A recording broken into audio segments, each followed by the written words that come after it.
Good morning to you, viewers. Let's begin what's trending. The supplementary budget submitted by President Bola Ahmed Tinubu requesting the allocation of over 7.3 billion naira for the procurement of cars for the presidential villa, as well as an additional 13.5 billion naira for renovations, continues to generate reactions. A further breakdown of the 2.17 trillion naira supplementary budget submitted to the National Assembly on Monday revealed that the federal government earmarked 12.7 billion naira for the presidential air fleet and intends to spend 5 billion naira for the purchase of a presidential yacht. The proposed sum is under the capital expenditure of the Nigerian Navy's budget. Additionally, the Navy will require 62.8 billion naira for its operations. The government, however, earmarked a total of 5.5 billion naira for the Education Loan Fund under the Student Loan Act, eliciting outrage among many Nigerians. Well, let's take some reactions. This is from Kalu, who wrote, "Nigeria has a spending problem, not a revenue problem. Cars for First Lady, 1.5 billion. Student loans, 5 billion naira. I mean, the cars for the office of the First Lady are 30% of the student loan allocation for all students across Nigeria that qualify. Explain this to me, please." Well, another Twitter user there goes, "Presidential yacht belongs to Nigerian Navy, not Tinubu." 2. The history of the procurement and approval started before Buhari. 3. A budgetary proposal by Nigerian Navy can be approved or rejected by the National Assembly. 4. Nigerian Navy proposed 3.3 billion naira to buy presidential yacht during past federal government, not JEJ. 5. Newspaper headlines to sell business. 6. Budgetary approval is not the same as cash release.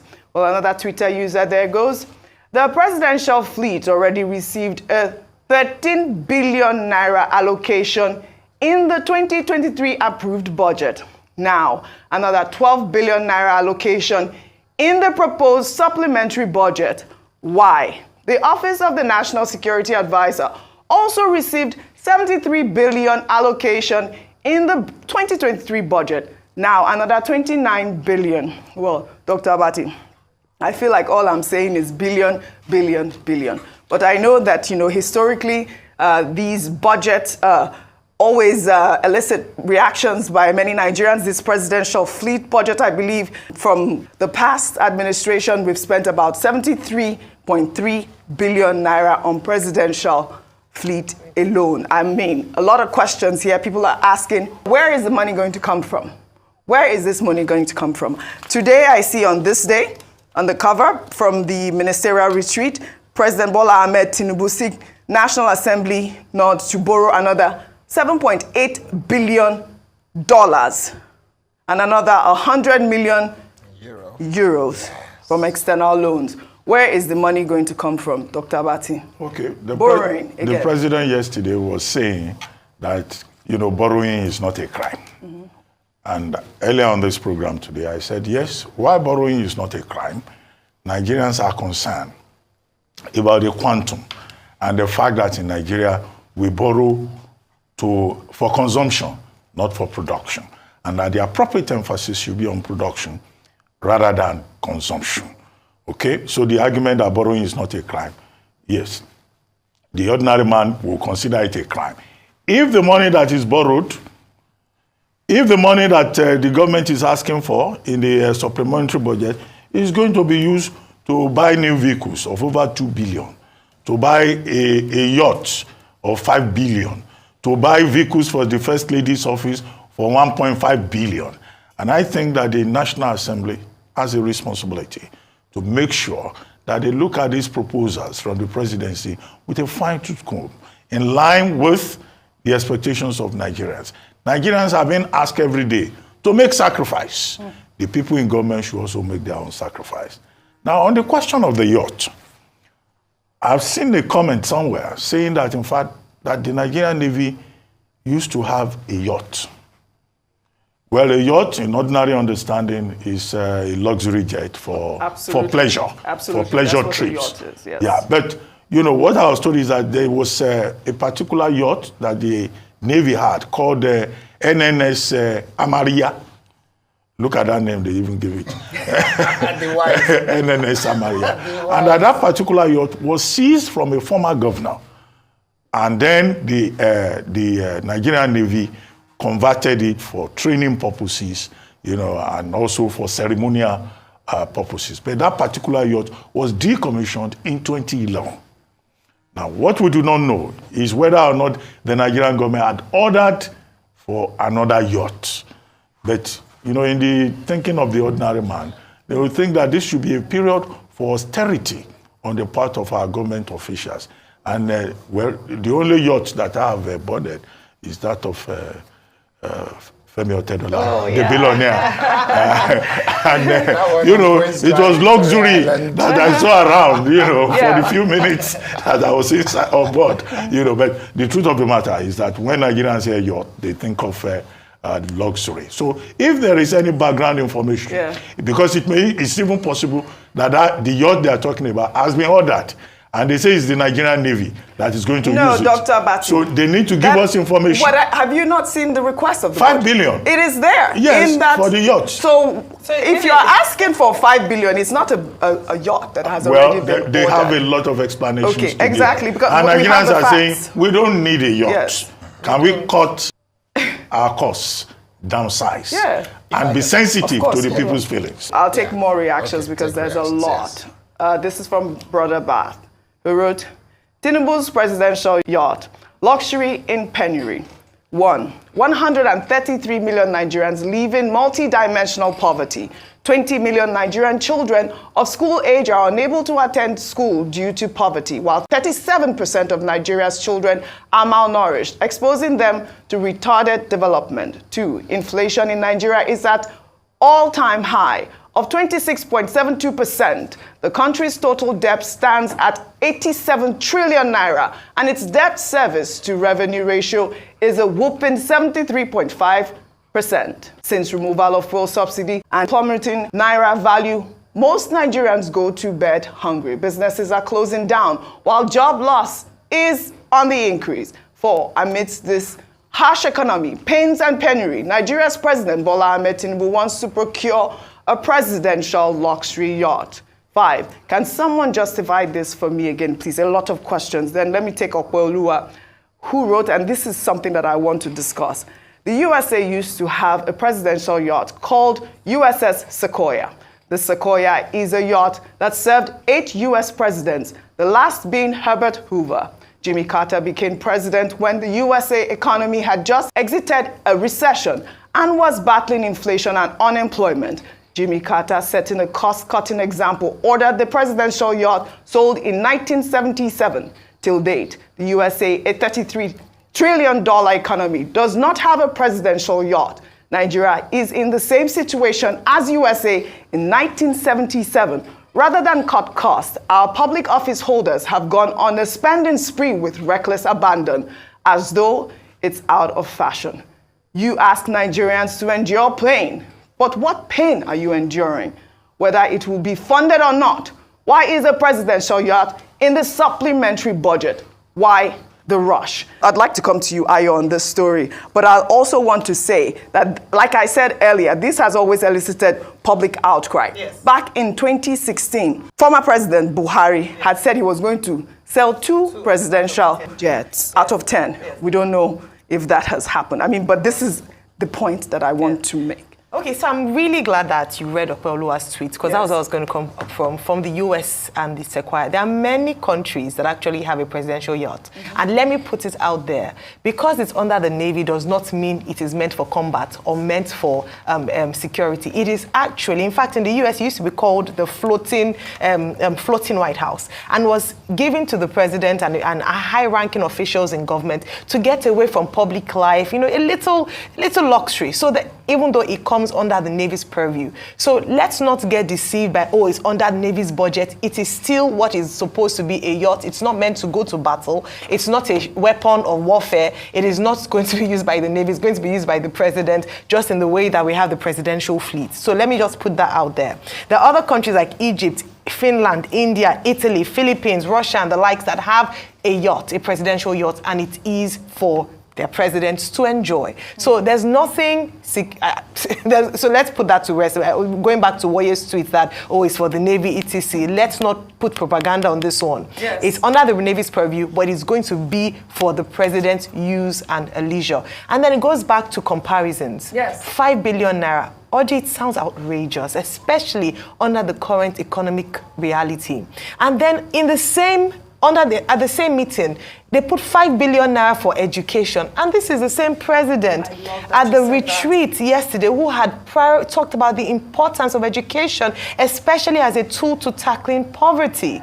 And he talked about the fact that this administration was going to pay very close attention to education. Of course, tertiary education or student loan is just a small fraction of the allocation to education, but it just smirks of it. It almost is ludicrous. What's the money going to go to to poverty alleviation? Yes, they've talked about 15 million households, 25,000 naira per month, and people are saying it's not enough. We have the presidential fleet. Why not sell off some of those flights? Don't forget that a few days ago, just on this show, we're talking about the president's son taking one of the presidential fleet, private jet, for a private visit for a polo match in one of the northern countries. We have that on ground. Abuse of power, abuse of money, especially your allocation, especially at this time when we are all told to tighten our belts. Here's what Nigerians would like to hear from this government. A demonstration of the fact that they feel the pulse of the people. And this is done by setting, even if it's a public show, to identify with the poorest of the poor in Nigeria. Cut all these extra expenses. Why are we buying new cars for the First Lady's office? Why? She had other cars. These people are not poor people. So in the interest of Nigerians, can they do something altruistic? Can they reject some of these things that even come with the paraphernalia of their office? Just to show Nigerians that we are in this together. And so when you're talking, you're not just talking, but you're walking the talk as well. Very important, but wrong signals, I hope it is totally squashed, not just before it gets to the House, but even at the FEC, it ought to have been totally done away with. I think it's an insult for Nigerians to see this kind of thing. I love your points, Ayo. And you just hit the nail on the head. 1.5 billion naira for the office of the First Lady. Cars for the office of the First Lady. People are also asking, are these new costs reflecting the new FX rate? I mean, the price could be higher, wouldn't it? Of course. By the time you look at the price of a dollar now, definitely it will go up. But I was going to respond to what Ruben was saying, that the Senate or the National Assembly should reject it. Which National Assembly are we talking about? Please, let's get realistic about the state of this country. In a situation where the National Assembly itself is looking for how many billions to buy their own SUVs, which a member of the Senate is saying we need it because of the bad road, which we have superintended and failed to make sure that those roads, we carry out our constituency duties and oversight duties. They did not carry that out. They did not make sure that the roads are good. But instead of making sure that the roads are good, they are focused completely on, don't worry about the road. We will buy vehicles that can survive on those roads. It's completely unacceptable. And it runs from the top to the bottom of our leadership in this country. And that is what we've got to focus on. If the president is saying, oh, I'm going to have KPIs for you, I'm going to ask this fantastic woman, Hadiza Bala Usman, to monitor. Who is monitoring the president? We are the citizens. We own this country. We have to ask the question, Mr. President, it's not acceptable. We're not saying your wife is not beautiful. She deserves to get a good vehicle, but you cannot spend that amount of money and spend it on vehicles for your wife, and then you buy a yacht for yourself, because if you say something is a presidential yacht, it is not for anybody else. The Navy cannot use the presidential yacht, just like the presidential aircraft cannot be used by the Air Force. It is meant for the president. Well, we don't want them to buy a yacht. We don't want them to buy a yacht. But as for the Navy, if you have a ship whether it's a yacht or whatever, it will be done under the Navy. That's why I refer to NNS Amaria. Yes. But we don't want a yacht.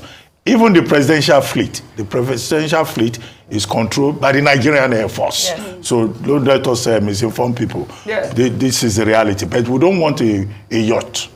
Whether they are using it for training, as they claim they were using the NNS Amaria that was decommissioned in 2011. Ruben, I will need clarity on when you say something is presidential fleet. No, I think you made the point already. It's clear. It is meant for the It's president. meant for the Dr. Bati president. is just clarifying that it's going to be under Yes. the Oh, Navy. it should still be and under the- yeah. those are the 2 points that Yes. are clear. But I would like for you to know, because you just raised the point, very valid point, about which assembly is going to approve it. Just so you know, a green light from the National Assembly on the supplementary budget will raise Nigeria's total 2024 budget to 28.17 trillion naira. Where are we going? We will borrow to fund it. Borrow to fund consumption. Yes. Unacceptable. That's the problem. Borrow to fund consumption. Unacceptable. Well, all right. We'll take another story. In the midst of the outrage over the supplementary budget proposal, which we just discussed, of 2.17 trillion naira, some aggrieved Nigerians marched through the streets of Ogun State on Wednesday to protest the soaring cost of living. The protesters called on the federal government to improve their current social welfare interventions, saying that the incentives were not enough.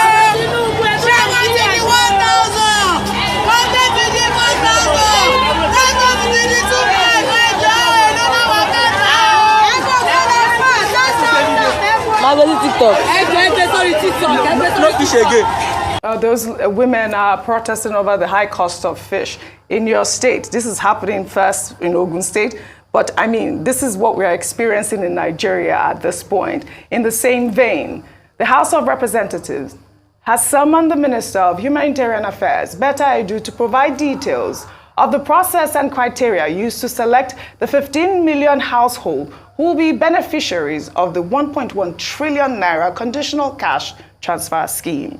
The summons follows an adoption of a motion by PDP lawmaker from Osun State, Maruf Adebayo.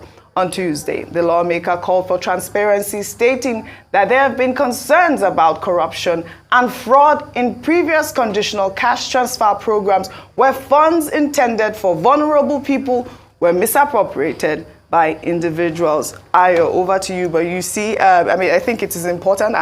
Kudos to that lawmaker who's called for, this probe into the conditional cash transfer scheme. We need to hear more from Betta Edu on how this process is going at this point. We don't want more Nigerians to go out on the street to protest. I mean, look at those women. Ordinary fish, they cannot buy. Ayo. Fish is now gold. Yes, fish is now gold. That's what I'm they very said. glad that the minister, Dr. Betta Edu, has been summoned. This is a question we've asked a number of times on this show. In fact, when Dr. Betta Edu was a guest on this show, on the morning show, we had asked her the same question as to what is the procedure? How transparent will this process be? Because we don't want announcements saying we're going to do this. We questioned the National Social Register. There were controversies around that from the last administration. And we asked the question if she was going to probe what happened in the last administration. And the question was the response was quite vague. We questioned, okay, have they rectified some of the challenges in terms of beneficiaries? She said they were going to do that. How will these monies be dispersed? How do you identify people who are most in need and so on? That question has not been answered. The only thing we hear are announcements and the fact that, we're going to support people who are vulnerable. We know what happened in the last administration, OJ. We don't want to say too much until there's a proper investigation instituted and we find out the facts of who are these people that were beneficiaries. Almost, they say ghost workers. We have ghost beneficiaries as well in some instances, as we cannot trace them. I hope the House will do its due diligence ask appropriate questions, and most importantly, OG, beyond the asking, the summoning and asking of questions, because many people have been summoned before.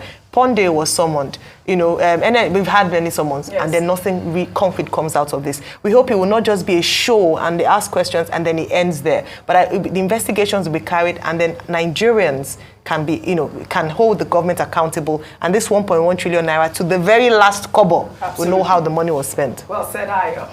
Well, let's head over to Kenya now, where Britain's King Charles and Queen Camilla began their second day of a state visit on the country on Wednesday. The King's visit comes at a time when former colonies are demanding that Britain do more to recognize the abuses of its colonial past. Survivors of colonial-era abuses in Kenya have criticized the monarch's failure to issue a full apology or propose repatriations. At a state dinner on Tuesday, King Charles expressed his deepest regret for what he called abhorrent and unjustifiable acts of violence committed against Kenyans during the country's independence struggle. The wrongdoings of the past are a cause of the greatest sorrow and the deepest regret.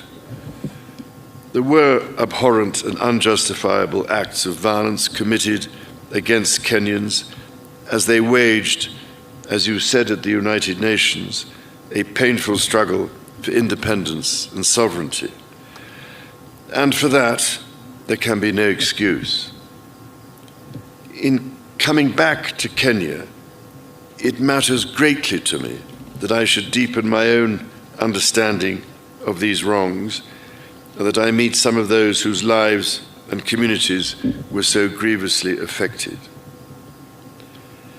None of this can change the past, but by addressing our history with honesty and openness, we can perhaps demonstrate the strength of our friendship today.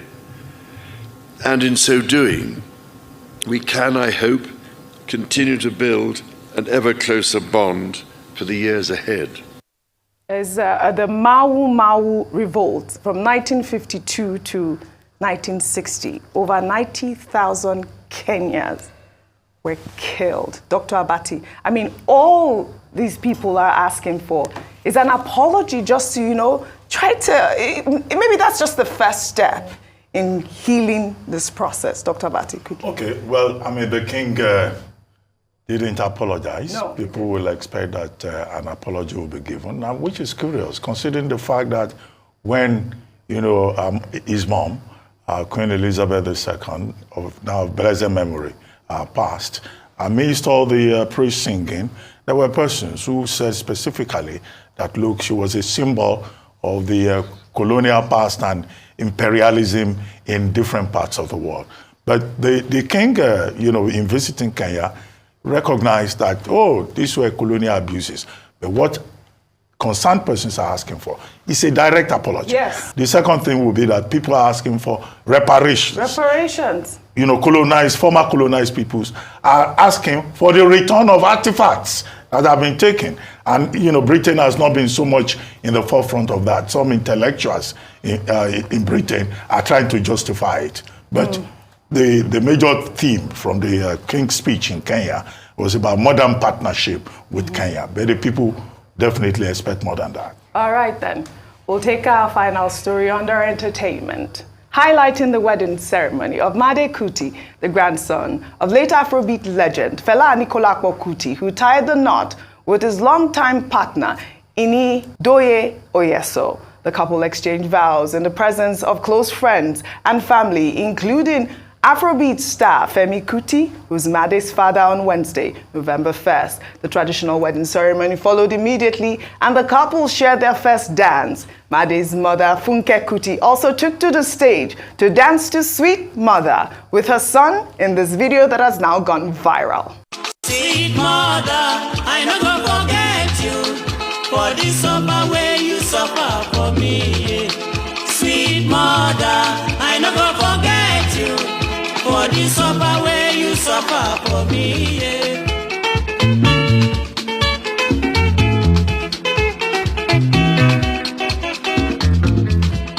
When I dey cry, my mother go carry me. She go say, my pikin, waiting you dey cry, yo, stop, stop, stop, stop. cry again. Oh.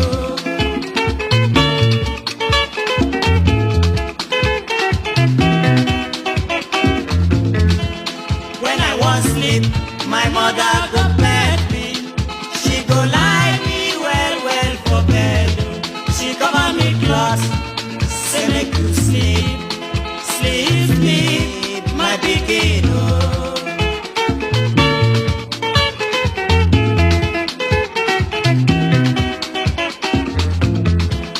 When I dey hungry, my mother go run up and down. She dey find me something when I go chop. Oh.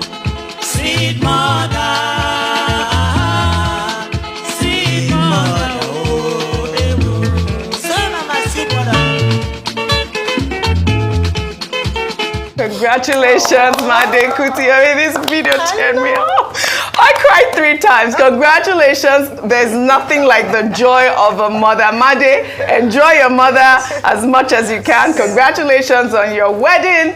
Absolutely amazing. I'd like to thank you all for your great analysis, as always, on what's trending. Kayode, stop crying. It's enough. I miss my mother too. Well, all right. That's all I have for you on what's trending today. I'll see you all tomorrow.